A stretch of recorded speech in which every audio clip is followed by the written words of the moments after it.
What's going on, guys? Welcome along to another garage episode, and today we're installing the AI05 Lite by CHIGEE, which is this.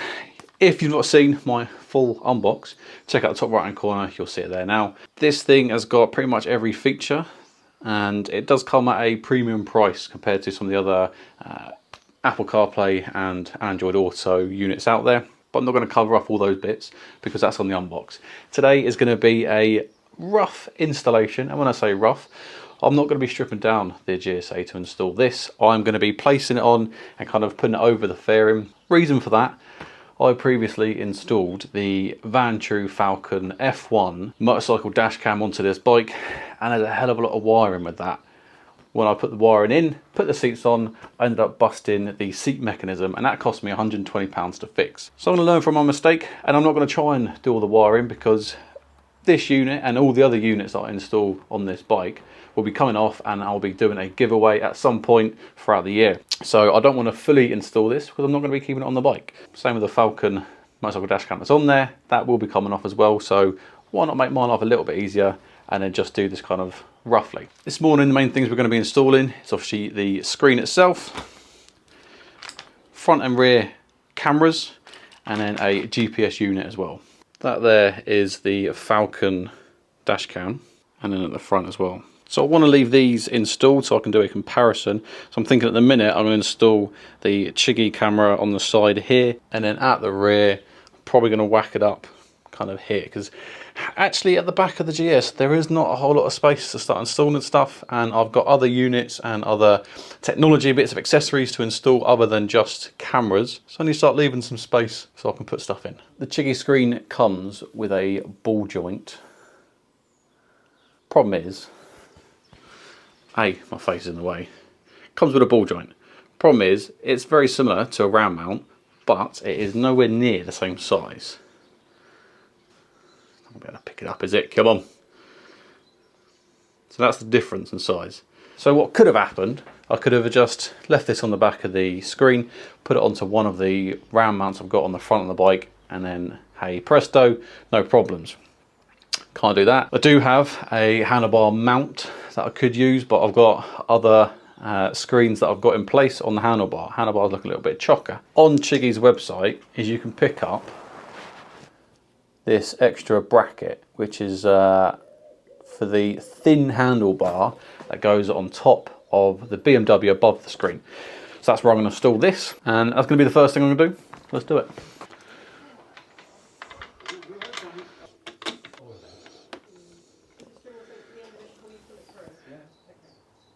Camera F, which is obviously the front, orange to orange. If you were wondering, the two camera joints are both orange, but one says can be in black, and then right hand side it also says can be. So just make sure they marry up, either back to the back and front to the front. Like I said, this is a rough installation. CHIGEE sent their unit to so many different YouTubers. If you want a full breakdown on the installation, I suggest going to find one of them. This is me just getting the unit installed so I can do a full review on it, and then also a comparison between this and the Vantrue Falcon F1 motorcycle dash cam. If I was doing it properly, all I would do is take off this center column on the BMW, put the wire in underneath there, trace it through underneath the seat, underneath this seat, pop it out underneath, and then install it. That's exactly what I've done for the Vantrue unit. We will get to some form of cable management in a minute, don't you worry. And then at the minute, last thing to install is going to be the GPS unit.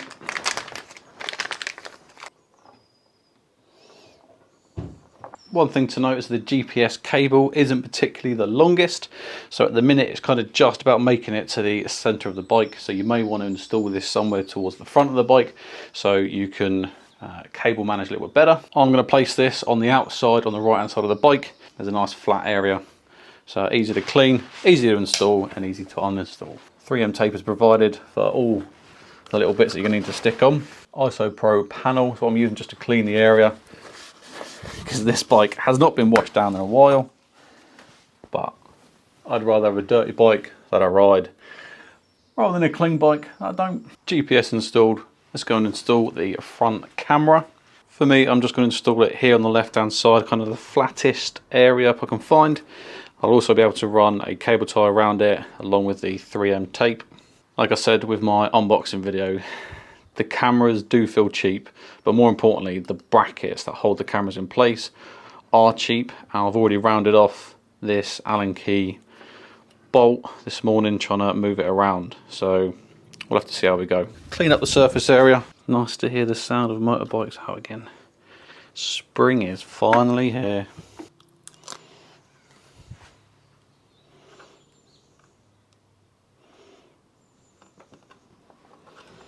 The base does have 4 holes in each corner, so you can run a cable tie through it. What I found frustrating is, seems like the base of the camera unit is similar to a GoPro. On the GSA, I've got this bracket here which has a GoPro mount on it, but the problem is the plastic bit on here is too thick to fit in there, so I could have just mounted it there and then it would have been parallel with the Vantrue one, but unfortunately cannot do it. Rear camera again, clean the area. Even though there's a lot of space back here, like I said, there's not really much area to actually mount something flat and flush, so I'm going to go for the side here and hope that it's good enough. I thought about up here, but then the luggage rack's going to get in the way. Also, I've got a rear radar to install later on from a different company, so I need space for that as well. For those of you thinking, no, it is not in the way of the brake light. Installed it as far around as I can. It's pretty much on the side of the light. Obviously the indicators are there anyway, so this is just a running light and a brake light, which is the central segment.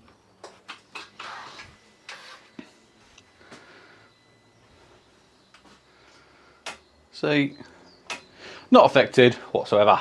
The last important part is going to be installing the power. Now what I'll be using is this Thunderbox. I've just done a video on this.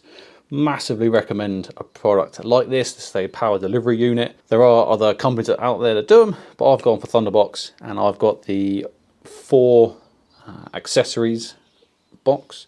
You can go up to 8, but I'm not going to need 8. At the minute, I've just got the Vantrue connected to it. This is going to be the second accessory that I'm going to plug to it, and it is super easy.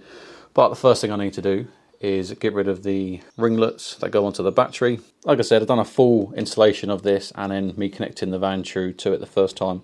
So if you want to see how this thing works from start to finish, go and watch that video. I should have to say it, but I am by no means an electrician, a mechanic or anything else. I am a DIY man. So whatever I say, take it with a pinch of salt, and if I've said something wrong, no doubt you'll let me know in the comments box below. I didn't say it wrong on purpose. We're all human, we all get things wrong. Actually, hopefully one of you can answer me in the comments box below. Obviously this has the neutral / earth, power, and then the accessory, which is the yellow. The Vantrue also has all these 3 cables. Now other things I have only have the power and the earth. Do I need to connect the power and the yellow accessory into the Thunderbox, or can I just cap off the yellow accessory one and then just install the power? So that's what I mean. I installed the power and the yellow into the same one, and I'm going to do exactly the same because this works. So I don't know if I need to do it or not, but if it ain't broke, don't fix it. It works that way, so I'm going to carry on that way. Super easy. Lift up the next slot you want, place in the cable, crimp it down, give it a little tug, make sure it's good, secure and solid. Same again for these. I'm just going to get both of these together.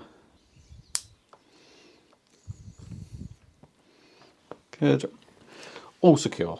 So to test it, make sure it's all good to go before I start doing any form of cable management down there. I'm going to turn the bike on and see if the unit turns on. So I managed to get the bike fired up. As you can tell, the screen did come on straight away when eventually the bike turned on. That's cool, so I know it's all installed properly, so I can now start doing some form of cable management. Start off at the front of the bike. Remember, this is not going to be the prettiest, but this is a practical solution. So we've got the camera at the front, right hand side.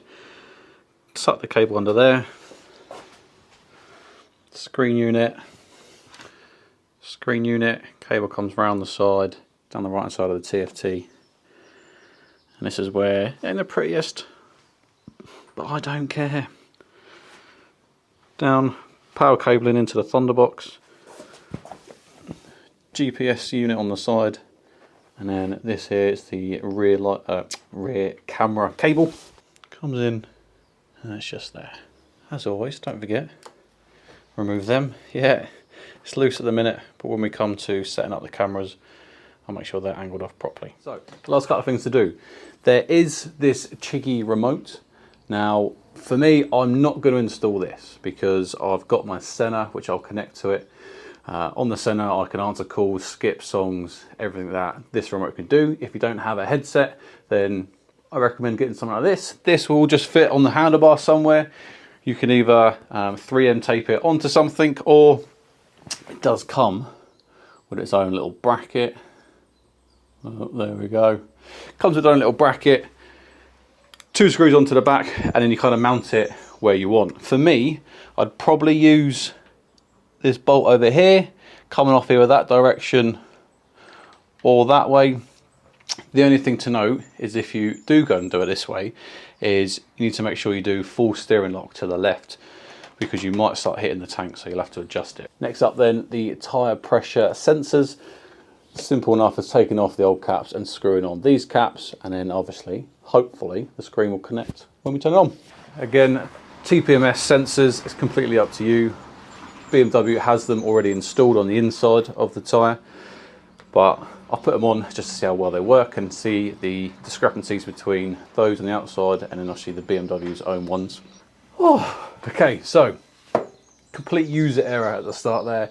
Me monging it, I was trying to connect it via Bluetooth, because you go on Bluetooth and it picks up the CHIGEE name as a connection. Trying to connect that, obviously it wasn't connecting because it wanted the Wi-Fi. Once I read the instructions properly, it said go to the Wi-Fi. Connect that first, that then connects obviously the unit with the phone, and then after that point, when you want to use CarPlay, you then go on and connect the Bluetooth connection for the first time, setting on the screen to auto connect, so whenever your phone's near it, turn on the Bluetooth and then it will just connect straight away.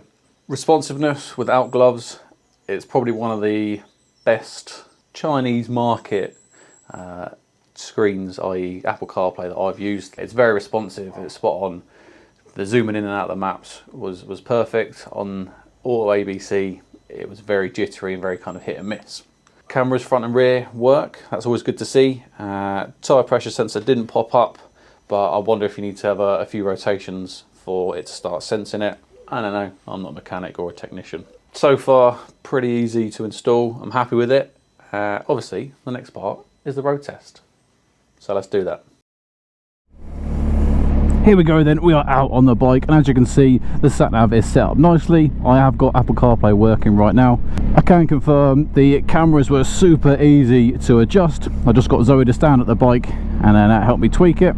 Turns out to connect the TPMS onto the tyres, when you actually go on to bind them, I want you to take them off first, and it will flash with the front. You then connect either of them onto the front wheel, give it a few seconds, it connects. It then goes down to the rear tyre, that flashes, you connect the last one onto the rear, and they connect straight up. On the settings for it, you can change it between PSI, bar, whatever you want. You've also got the temperature on there, so you can change it from Celsius to Fahrenheit. Again, so far, everything works really nicely. I'm not going to say I was slightly skeptical when CHIGEE first reached out, and then I saw how many YouTubers and motovloggers they had pushed this unit out to. But then again, is that because they back themselves so much, knowing that they've done and created a decent product, that actually they are more than happy to get it out far and wide? I don't know, but my personal experience, the unit is really good. I've got both my gloves. I've got my winter gloves, which do have the old touch pads on the thumbs and fingers on both hands, and then I've got my summer gloves, which don't. So we'll test later on both gloves, make sure they work. I like the 5-inch compared to other 7-inch units. I think having a 7-inch on top of or near the large TFT is just a bit of a, it's just a bit too much really. I think a 5-inch is the kind of perfect size. This has got your standard Apple CarPlay screen, everything that you'd expect to see. I'm not going to teach you to suck eggs with that. What I do want to test out is the old features. want to say the GPS isn't connected properly because there's no speed and there's no direction on the compass. To the right has got my tyre pressure saying 35 at the front and 40 at the rear. We'll have a little look when we pull over. Nothing on the GPS front. If you go onto this screen, obviously it's got your tyre pressure, it's got your voltage of the battery. Video in the bottom left, that there is the blind spot, and the blind spot detection isn't going to work properly because the GPS isn't working. So you can go into the settings and you can change at what speed the blind spot detection activates from. You've got 0 kilometers, 20, 30, 40 and 50, something like that. So it'll only activate when you get to those speeds. Obviously if the GPS doesn't think I'm moving, it won't show anything. Currently on the screen you can see the blind spot detection boxes of what it uses. You can turn those on and off. I've just turned it on just to see what it looks like. I must say though, the video quality of what you can see, you can flick to the front, is really good from what the screen is showing me. So at the minute, a little bit high, getting quite a lot of sky. I mean, I'd probably tilt it down ever so slightly. But yeah, so I'm looking at that screen from the video quality, looks really good. It'll be good to compare these cameras versus the Van True, because I've also got those fitted at the same time. But just because you've got something digital that can show you where someone is potentially in your blind spot, that doesn't stop you from doing your personal lifesaver checks over your shoulder, which you should always do. Don't rely on this stuff. Do your lifesaver and then use this as a kind of a backup. This is why I reckon the GPS unit should be on the screen, or in the screen should I say, because the screen is always going to be on the handlebars or at the front of the bike, easily accessible. So these are the gloves. These are the richer, they're kind of the waterproof ones, and the touch works, no dramas. You can change things in the settings for the videos, the video length, resolution. You can choose whether you want front and rear camera on one file or 2 separate files, one for the front, one for the rear. So that said caution on the right hand side. Hopefully the camera picked it up. So you've got blind spot detection. Here it is, sensitivity, standard, high, 0, 20, 30 and 50. Calibration line, and then blind spot detection. I turned it on. Caution, set it on the right hand side, so it showed it there. GPS, it still says no GPS signal, and I don't know why. Headset, I've got it connected to center, it connected straight away, so music and maps and everything comes through it. You've got your tyre pressure, there you go, 36, 41.8, and you can set your alarms value for the highs and the low, and you can change between bar and PSI. So at the minute, quickly, tyre pressure, so in bar it's showing 2.48 for the front, and the BMW, don't know if you can see it, BMW's internal tyre pressure is 2.5, and for the rear it's showing 2.88, and the BMW is showing 2.9. So within 0.02 difference of each other. I think that's really good. I'm going to go and try and work out the GPS problem. Back in a minute. Just for reference, GPS was there. I've now just pulled it off, and since I have, it says it's got signal. The manual says have it like at least 20 centimeters away from a camera and the main unit. That's why I put it in the middle of the bike.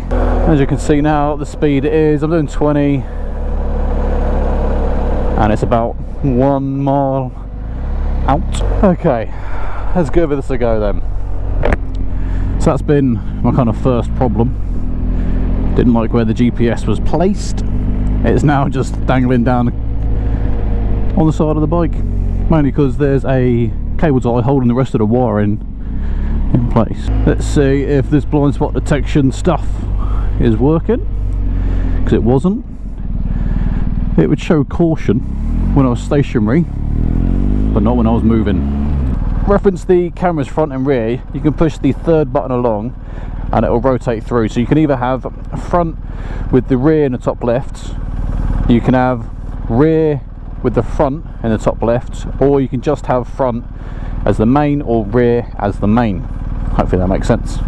So then you can easily flick between CarPlay and your main normal screen with the second button in.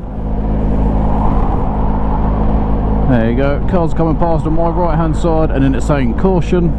If we go onto the video mode, you can see the boxes are where it's looking, where it's scanning. There's a car there now, there you go, caution.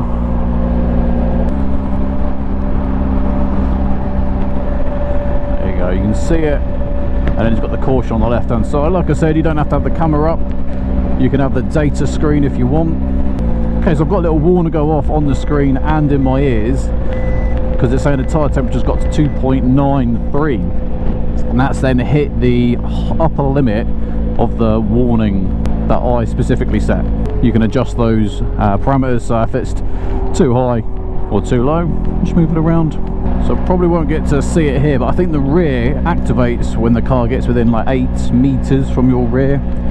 But like I said, when I say the rear activates, sorry, the bottom part of the screen activates with the caution when a car gets to like 8 meters from your rear. But obviously on the dual carriageway, people aren't getting that close before I overtake it. But the left and right hand cautions and the blind spots is working spot on. Let me know in the comments box below, is this something that you're interested in?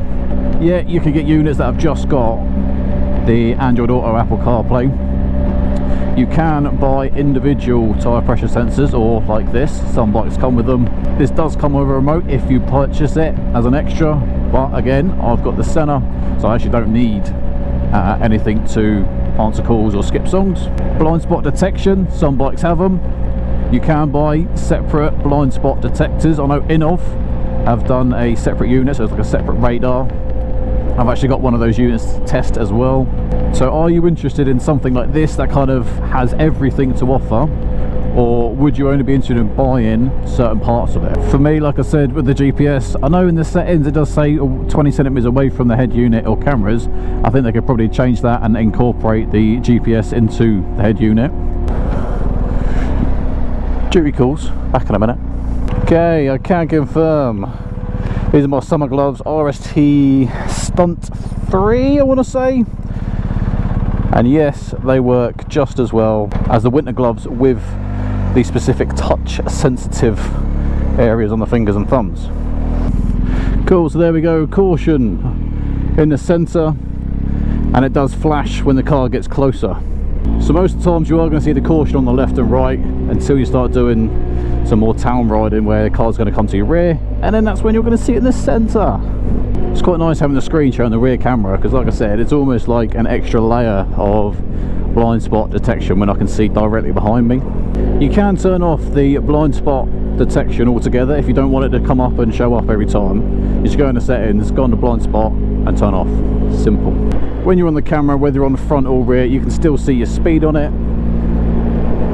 So like right now, for me, this GoPro is covering perfectly the speedo on the TFT, but I can still see it above. Oh, yes, what the GS was made for.